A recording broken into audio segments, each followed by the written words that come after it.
U.S. Marine seen. So everybody knows that now that he's a Marine. So he knew what he was doing. He knew what he was doing. He knew what he was doing. Okay. So this is the next article I want to read. And this was just super interesting to me because I had just watched the interview with Dehaven on the Blue Couch. The name is Real Life Street Stars. I had just watched the interview with Dehaven, and then this happened, and I thought it was just super interesting, right? So we're gonna read a little bit of this, and then I'm just gonna I'm just gonna play. I don't know nothing. I don't want. I'm just saying this got my melanin tingling. Okay, it's interesting to me, so I'm just gonna read it because it's interesting to me, and it definitely have to do with New York. So New York State buys shares of Jay-Z Rockefeller Records to make a deadbeat co-founder, Dame Dash, good on back taxes. First of all, Dame Dash has already explained all this. Please go look at his channel. He definitely explained all this. And so the way they really burden is to make Dame Dash seem like he's really horrible is ridiculous. But anyway, so let's read the article. And, oh gosh.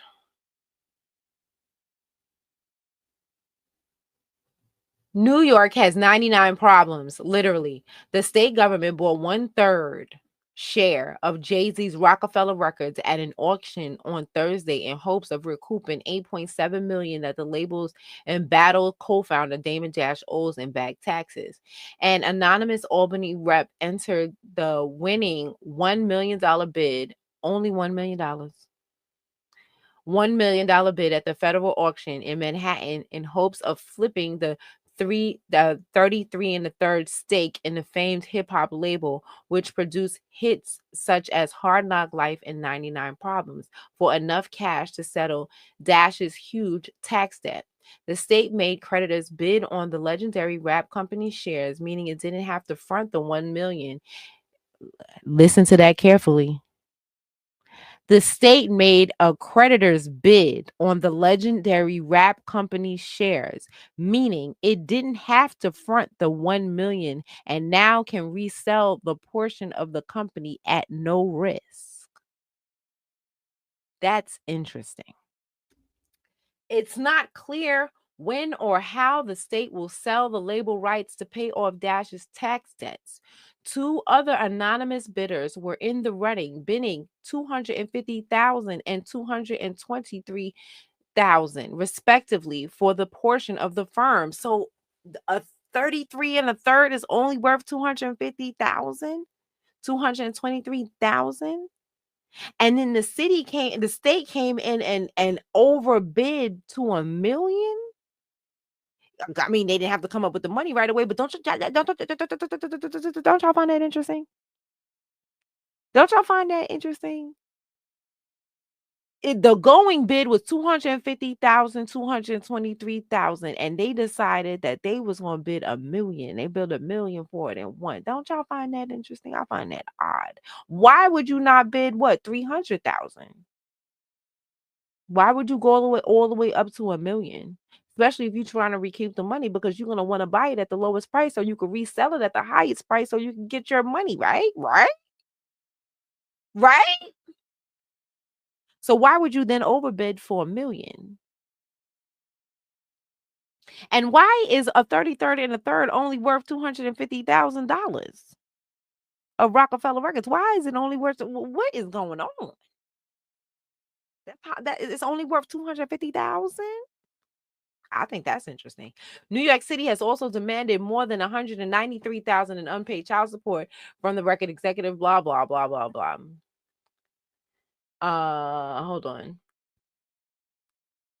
The auction is over, but the work is not complete, said attorney Chris Brown, who represents two plaintiffs whom Dash allegedly owes money. Mr. Dash legacy is now New York State property. I thought that was interesting too,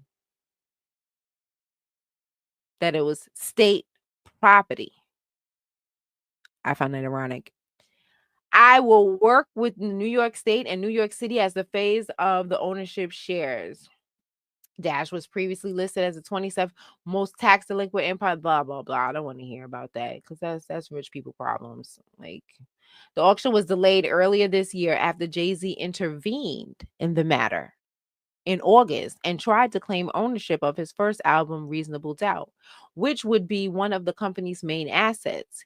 He said the full ownership would revert to him in 2031, giving anyone who bought it only 6 years of control. So he didn't bid on it because it's going to revert back to him in 2031 anyway. So the city paid $1 million for something that they could only have for 6 years.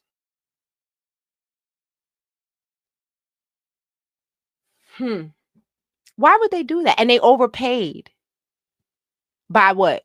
About 800,000? Okay. Lawyers for New York City tried to dispute that claim, but the judge ultimately rejected the filing and refused to hear arguments against Jay-Z taking ownership of the album again in 2031.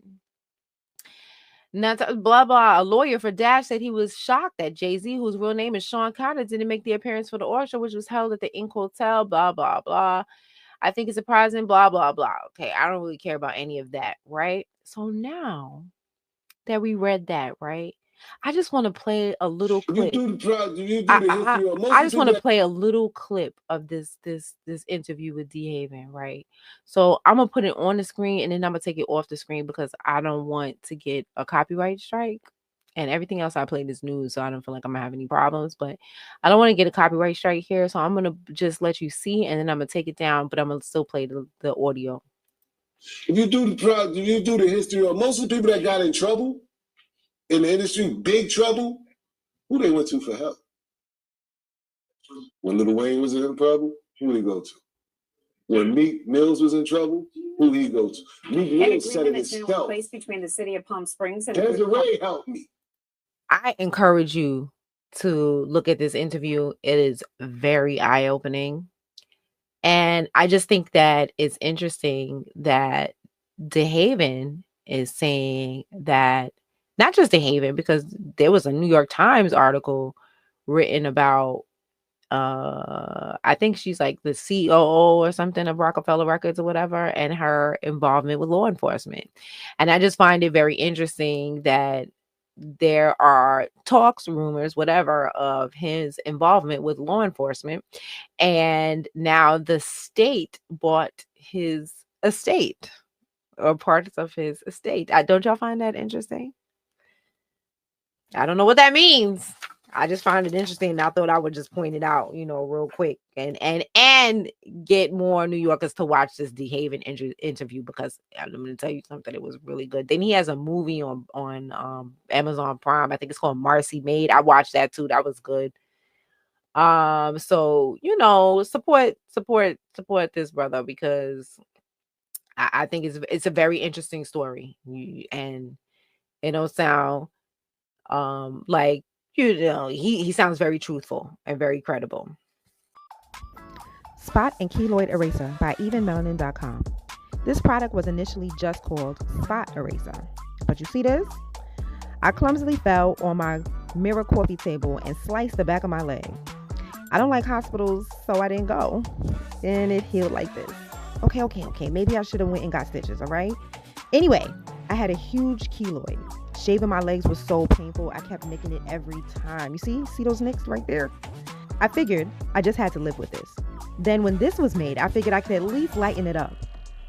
Then all of a sudden, I couldn't believe it. My keloid was flattening. I don't use it as often as I should, and still, I can shave my legs and run the razor across, no nicks. If you have a keloid, you need this product. Or you can use this for intense treatment for dark areas like your pubic area, underarms, elbows, knees, between your thighs when they be rubbing, or any wounds or scars, or old scars, new scars. It don't matter. Spot and Keloid Eraser, evenmelanin.com.